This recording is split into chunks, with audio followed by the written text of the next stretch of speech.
Every behavior in its own weird sort of way is or probably was rational at one time. That being said, we're going to get back to that. Stress affects our behavioral choices. If we're under stress, we can have negative emotions. Negative emotions will affect our thoughts. If we're feeling sad, we're probably going to look at the dark side. If we feel sad, we're going to look at the bottom falling out. If we're happy, we're probably going to look for that silver lining. Physical factors. If you're in pain, sick, sleep deprived, poorly nourished, so your body can't produce the neurotransmitters it needs to, or, heaven forbid, intoxicated, you're probably not going to make the same decisions as you would if you were comfortable, healthy, well-rested, nourished, and not intoxicated. Any of those things can go to really impact how you perceive a situation or how you react in a situation, especially the intoxication. Whereas in your non-intoxicated state, in your sober state, you may think that you want to do something, but then you've got that filter that goes, really? No, that's not a good idea. In an intoxicated state, or even in a manic state, if you're, if you have somebody with bipolar, that filter kind of goes away. So the behaviors that someone may normally not do because they have a rational filter that goes, punching this guy out's probably not the best idea right now, that filter goes away. When you're sleep deprived, generally people are less patient. Generally people don't have as much of a filter. Watch your children. If you have children or your grandchildren or even yourself. I know myself, when I'm sleepy, I am giddy as all get out. And things I wouldn't normally say because they're, stupid, I'll just come out and say anyway, and my kids just roll their eyes. They're like, Mom, you're overtired. Go to bed. But that's okay. I'm okay with that in that situation. Now, if I acted that way at work, it would be a worse thing. Environmentally, if you're introduced to a new or unique situation and you perceive it as stressful, because the unknown we know can be stressful, then you may not make as rational of a choice or as helpful of a choice because you may be trying to escape. Same thing as exposure to unpreferable situations. And I was struggling for a word here, but unpreferable is the best I could come up with. We all prefer certain situations. Some people, like I said, would rather do just about anything than get up in front of a lecture hall of 150 people and talk. But if they have to do it, then they're going to be under stress, which may affect how they do things. So we want people to understand that their perception and their feelings is affected by a lot of other things, not just, an emotion here or a particular memory. There's a lot that goes into it. And social. If peers or family convey irrational thoughts as necessary standards for social acceptance, people may tend to cling more to those unhelpful thoughts and unhelpful behaviors. In CBT, they say irrational. Because, quote, nobody wants to associate with those people. Who are those people and why can't we associate with them? There are a lot of things. If you think back, think high school. High school's pretty rough. If we're going to talk about having irrational thoughts and cognitions, if you have to be part of this particular group in order to be accepted, you have to do this, you have to do that. But do you? Do you really? So those kinds of all or nothing statements are cognitive distortions. And while they may have served a purpose in some way, shape, or form in the past, we need to encourage our clients to take a look at them now and go, are they still helpful ways of thinking? Is it still helpful for me to think that I am only successful if I live in $1 million house in a gated community and do this, that, and the other? Or can I define success a different way? Or do I define success a different way? And lack of supportive peers to buffer stress.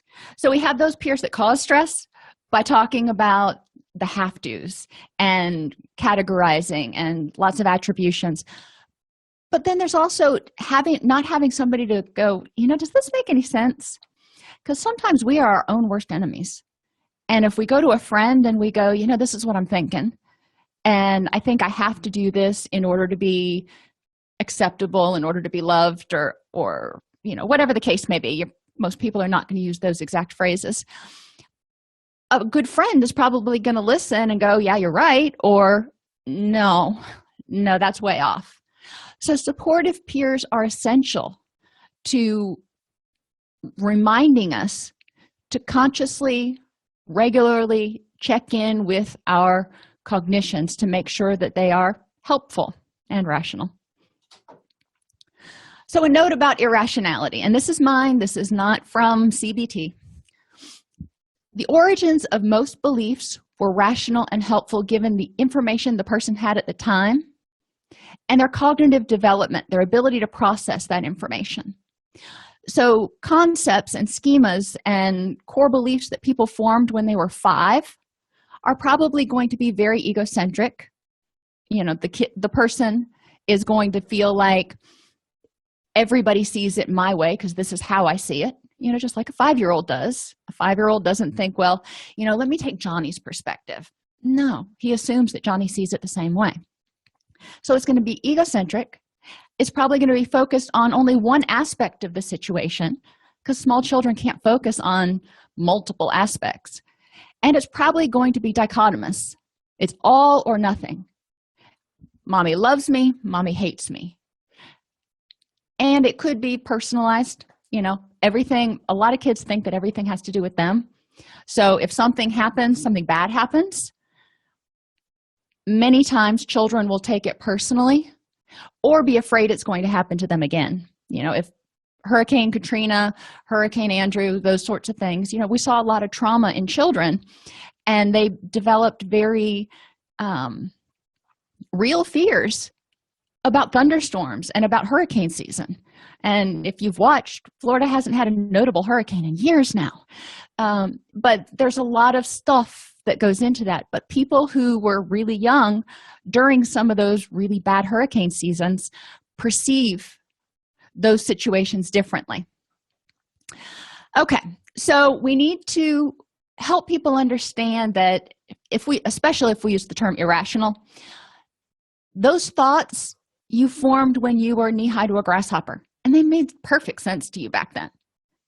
But now that you're an adult, you've got more experiences and you're able to take different perspectives, your brain is more developed. Let's take a look at it and see if you can look at different perspectives and come up with something that's a little more helpful, maybe a different way of perceiving this situation.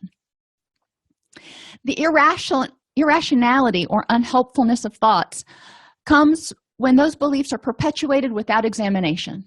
So a belief that you formed when you were 5, you're still holding when you're 35, and you've never questioned it. You've never gone, does this make sense? Is this helpful to getting me toward where I want to be?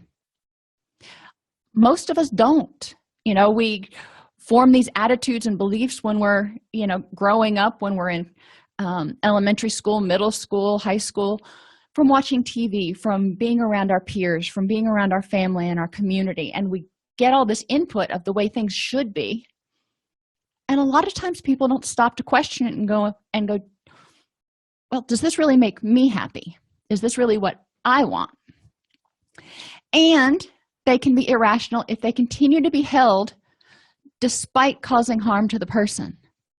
So if the person continues to hold this belief, even though it is causing them generally emotional cognitive harm, it's making them miserable, we need to look at what's motivating them to hold on to that belief. Why is that belief so important? And how can we make it so they can live a happy, values-driven life?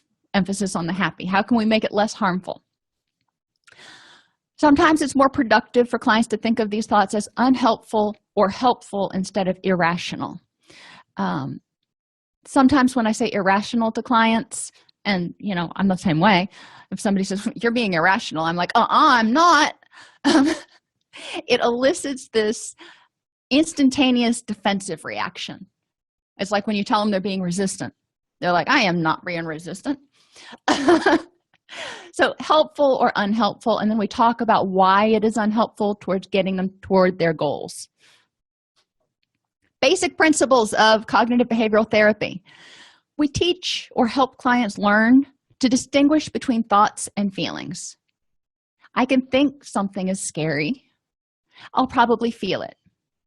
But if I have an automatic, feeling, I walk into Atlanta Airport and I see, I went to an airport in New York. I can't even remember which one it was because my plane was diverted. And I got off and I walked out there, and I have never seen so many people packed in a place like sardines before in my life. I was just completely overwhelmed. That was kind of an automatic feeling. Now, that was a feeling based on, who knows? It was overwhelming to be surrounded by that many people. So then I had to separate the thoughts and go, okay, what am I thinking that's making me feel so overwhelmed? And at that point, I didn't know how to get to my gate and all that other sort of stuff with traveling. I don't travel well. But encouraging clients to stop and go, okay, why am I feeling this way? What thoughts am I having that are contributing to these dysphoric feelings? CBT helps people become aware of the ways in which thoughts can influence feelings in ways that are sometimes not helpful.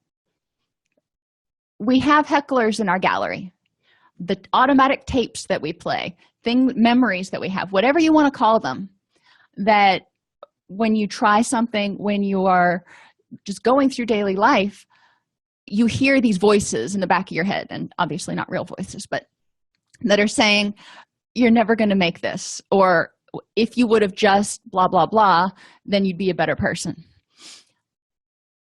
Helping clients become aware of those thoughts and how they're negatively influencing their feelings and keeping them kind of stuck is a huge part of CBT. We help them learn about thoughts that seem to occur automatically without even realizing how they may affect emotions. Again, those thoughts from the hecklers, they're saying, you're not good enough, you're not smart enough, and nobody's going to like you. Where did that come from? And do you believe it? Maybe it came from somebody when you were in high school. So was that a